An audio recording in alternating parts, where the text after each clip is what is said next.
Ka ti poke katoa nā taupō nui a tia, e nā kaupua I Putanui Tumotu, te take mo te whakataetae rodeo. He whakataetae kua roa e tatari ana te whānau church kia tuanō ki roto o taupō.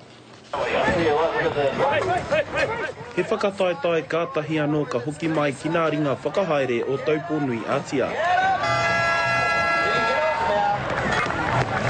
They've come in full force and to put a show on for our locals. Set up, make it a nice ride. No nā tau whiti te kau te whakataetae nei I tūtuatahi mai ki konei.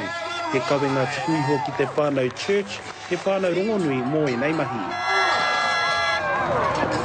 Oh, it's an honour. Yep, no, it's an honour. Yep, they were real tough cowboys back then, I hear, yeah. And they still are to this day.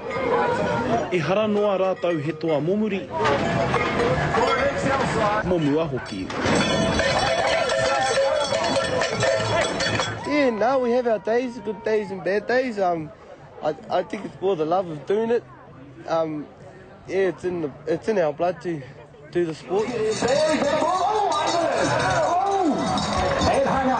Engari mā harahara te hunga nei te take e hara noa ko nā pūru anake e karawhiua ana I te tangata. Engari ke ko te ua hoki. I thought it was going to be cancelled, so we came with nothing prepared. Weather like this, I think it's a good day for it being nice soft ground for the riders. We're pretty hard and we hope that people come out. Engari tonu he whakataetae I pokea e te marea nunga wāhi katoa o Aotearoa. Ka parata whai, te karere.